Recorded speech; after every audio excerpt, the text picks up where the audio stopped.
नमस्कार। उम्मीद करता हूं कि आप सब ठीक होंगे। लेकिन आज एक ऐसी खबर, एक ऐसी दुनिया से कि मेवात की बात आपने जामताड़ा सबसे पहले बात करेंगे। जामताड़ा का नाम सुना होगा। जामताड़ा ऑनलाइन ठगी के लिए चर्चाओं में है। लेकिन आज अगर बात करें तो मेवात सबसे ज्यादा है। देश में हो रहे ऑनलाइन ठग के 70%, मेवात एक छोटी सी जगह है, उसमें 70% मामले जो हैं वो कहीं ना कहीं मेवात के हैं। अब आप अंदाजा लगाइए कि आखिर मेवात है कहाँ, किस चीज में इन्होंने महारत हासिल किया है। इन्होंने महारत हासिल किया है तो देश में सिर्फ और सिर्फ ऑनलाइन ठगी के लिए। अब ऑनलाइन ठगी कैसे की जाती थी उसके बाद में बात करेंगे। उससे पहले हम बात करेंगे कि ऑनलाइन ठगी की क्लासेस यहाँ जारी की गई हैं। आज तक एक रिपोर्ट छपी है जिसमें बताया गया है कि मेवात में जो ऑनलाइन ठगी है वो की जाती है और मेवात में जो बच्चे हैं उनको शिक्षा दी जाती है इस चीज की। कोचिंग क्लासेस इसके खोले गए हैं। कोचिंग क्लासेस जब तक आपने सुना होगा कि आईएएस आईपीएस और टीचर कंपटीशन की तैयारियों के लिए होता है, नहीं, यहाँ मेवात में ऐसे ऐसे कोचिंग खोले गए हैं जिनकी फीस सिर्फ और सिर्फ 40,000 से 1 लाख तक की है। वो सिर्फ ऑनलाइन ठगी सीखने के लिए क्लासेस उसकी जारी की गई थी। जब पुलिस ने रेड की तो पता लगा, ये सारी चीजें को पता लगा। ऑनलाइन ठगी कैसे करते थे ये लोग? जंगलों में जाके तंबू लगा के वहां पर लोग बैठ जाते थे और फिर वहां ऑनलाइन ठगी करते थे। और ऑनलाइन ठग के लिए एक अकेला आदमी नहीं कर सकता, उसमें कई लोग, कोई पैसा लूटता है, किसी की बैंक खाली करता है, कोई उसको जो पैसा आता है उसको निकालता है, कोई किसी तरह निकालता है। तो कहीं ना कहीं एक गिरोह के साथ इस काम को अंजाम दिया जाता था। नकली सिमें जो कि उड़ीसा, आंध्र प्रदेश, महाराष्ट्र, गुजरात, यहाँ सबसे लाई जाती थी। और जो सिमें होती थी झारखंड, बिहार, इस जगह से, इस क्षेत्र से, मतलब सिमें जो थी, सिम कार्ड जो थी, जिनके जरिया ये ऑनलाइन ठगी करते थे, सिम कार्ड का प्रयोग करते थे, फोन का प्रयोग करते थे। और एटीएम कार्ड, स्वैप मशीन, ये सारी चीजें इन लोगों से पाई गई हैं।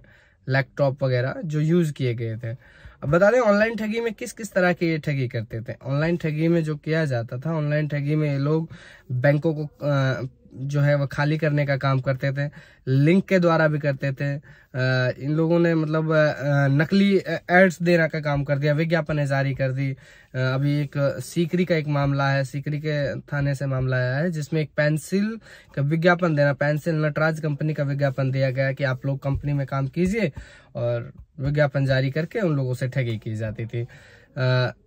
यूं कहें कि वीडियो कॉल का बड़ा एक ट्रेंड चलाया मेवात के लोगों ने। उसमें बहुत सारे लोगों की जेबें खाली की, क्योंकि एक आम जो आदमी है, या फिर यूं कहें कि कोई लोग जो हैं उनको इस तरह फंसाया जाता था कि आदमी उसको ब्लैकमेल किया जाता था। ऐसे ही मामले मेवात में लगभग लगातार आते रहे हैं।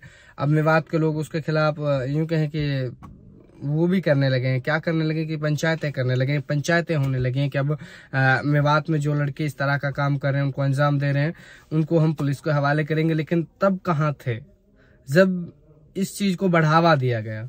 अब इतना कुछ हो गया है, जब इतना महारत हासिल कर लिया, तो उससे पहले लोग कहाँ थे कि इतना यहाँ तक पहुंचा वो क्षेत्र? तो उससे पहले की मतलब बातें करें तो वहां तब कहाँ थे? तब जागना चाहिए था, तब जागने की जरूरत थी। लेकिन आज पूरी तरह से जब महारत हासिल हो गया तो अब लोग पंचायतें करें। अभी है कि अगर इस तरह से लोग आएंगे, गणमान्य लोग आएंगे, सामने आएंगे, और जो लोग इस तरह का गलत काम कर रहे हैं उनको आगे पुलिस के हवाले करेंगे, तो कहीं ना कहीं अभी भी मेवात तो सुधर सकता है। चलो आज बात करते हैं कि मेवात में कौन लोग ज्यादा ठगी करते हैं, किस तरह के लोग होते हैं। देखिए, मेवात में कोचिंग क्लासेस तो शुरू है ही है, उसके साथ मेवात में जो है ये एक साइबर क्राइम का एक हब है। पूरा क्षेत्र, पूरा मतलब बहुत ज्यादा।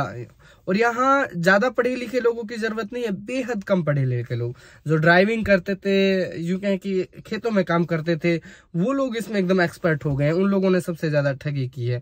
अब इन्होंने आम आदमी से लेकर, सरकारी नौकर से लेकर, नेता से लेकर, सांसद से लेकर, हर एक चीज को, मतलब हर एक आदमी को इन्होंने बैंक साफ करने का उनका काम किया है। और इन लोगों ने मिनटों में कई लाख रुपए मतलब कमाने का काम किया है। जब पुलिस के हत्थे चढ़े तो ये पता लगा कि किस तरह से इन लोगों ने मतलब साइबर ठगी की है।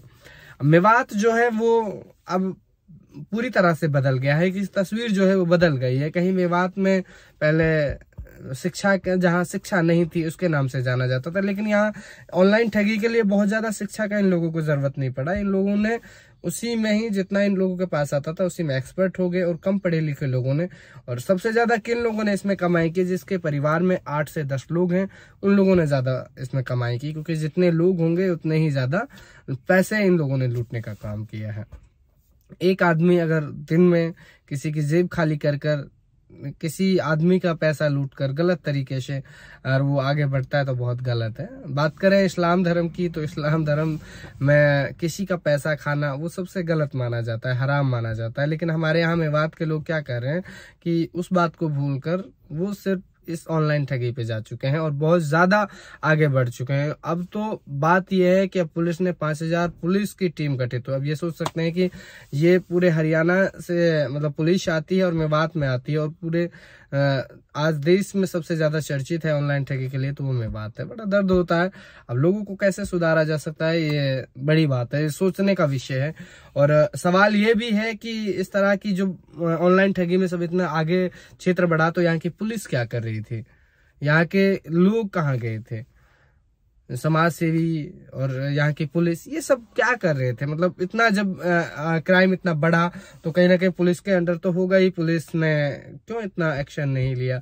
आज जो इस तरह की समस्याएं यहाँ हुई हैं तो कहीं ना कहीं पुलिस की इसमें ढील रही थी। अब पुलिस पूरी तरह से अपनी कोशिशें कर रही है और जो ऑनलाइन ठग हैं उन पर गाज गिर रही है।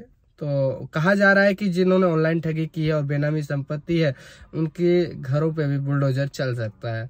तो अब आप सावधान रहिए, ऑनलाइन ठगी ना कीजिए, ऑनलाइन ठगों से दूर रहिए। अगर आपके क्षेत्र में ऑनलाइन ठग हैं तो पुलिस को सूचना दीजिए और खुद भी बचिए और उसको भी गलत करने से रोकिए, क्योंकि अगर वो गलत करता है तो उसका खामियाजा आपको भी भुगतना पड़ सकता है, क्योंकि आपके आसपास में है तो दिक्कतें आपको भी हो सकती हैं। तो बने रहें आप। मैं भी उम्मीद करता हूं पुलिस की कार्यवाही में किसी निर्दोष को किसी तरह की कोई दिक्कतें नहीं होंगी, लेकिन दोषियों को नहीं बख्शा जाएगा, ये पुलिस लगातार कह रही है। तो बने रहिए और कमेंट कर इस वीडियो को लेकर आप जरूर बताएं कि आपको ये वीडियो कैसा लगा।